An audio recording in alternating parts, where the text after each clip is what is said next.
What's going on, Conquer Team? Coach Dom here with Coach's Corner, going over how to speed up your pistols, how to be more efficient at them, how to build them, kind of all of these words encompassing pistol capacity.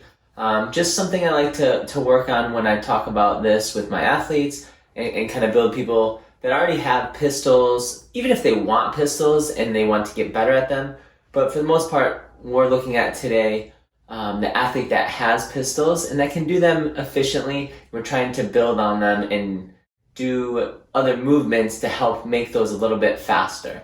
So just some things I wanted to kind of go over with you for this. I have like a little prep thing and then like this build and then a movements just to kind of talk about the pistol. So pistol, we're using a lot of our glute, a lot of our quad, hamstring, adductors, really that whole leg, like the leg as a whole. So when we do this, we want to warm up that whole muscle. But what I like to do, especially for trying to increase speed, is work on plyometrics kind of paired with some kind of builder movement into that glute area, just because I want to get my athletes to learn how to sit into that hip a little bit more. So something I like to pair together for like a warm-up or prep before doing a lot of pistols in a workout. Let's say like that GHD rope climb pistol workout. A good little prep would be a goblet box step down, and why we do this is just to keep everything very controlled, standing on top of the box and slowly going down, and then using a weight to hold you center and to allow yourself to really dip into that hip. You don't need to do a weight. You can do dumbbells at your side. There's a lot of variations you can do with that, but I like that because it really puts a ton of emphasis into that glute, and then as you're standing back up, it gets a lot of driven momentum through that quad, like a pistol. Rest a little bit, so you switch legs, and then you're going to do continuous skater squats. So those are those movements that you kind of shuffle back and forth off one leg back to the other. When you watch the best in the business do pistols, you see them jump out of one and hop to the other. That is going to replicate this, and when we do this, trying to start with your back leg or your leg posted, that's going to catch the movement, and the other leg kind of behind it, and then eventually working to keeping that leg kind of in front as we progress through this, and then eventually turning this into the pistol, which would come later in the actual workout.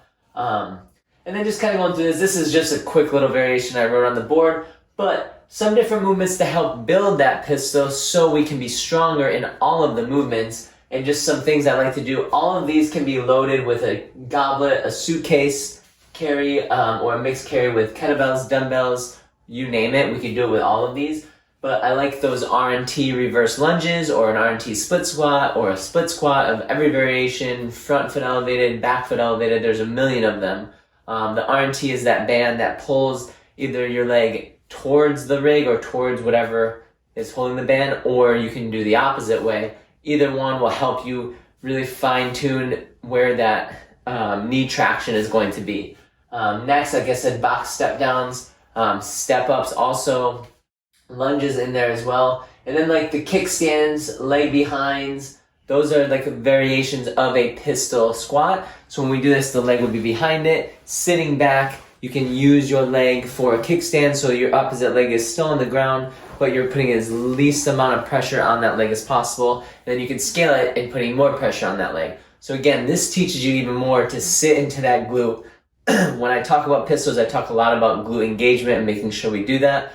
So when we do this, make sure your athletes are engaging those glutes and driving through that leg, through that foot, or middle of your foot to drive through the quad as we're coming through that. And then we have just pistols on one leg, not alternating, and then pistols adding with weight and all of that. So when we do this, testing different AMRAPs, testing different EMOMs with that, just to see your rep scheme, and then try to speed that up by rep for rep every week until we can start moving quicker and more efficiently.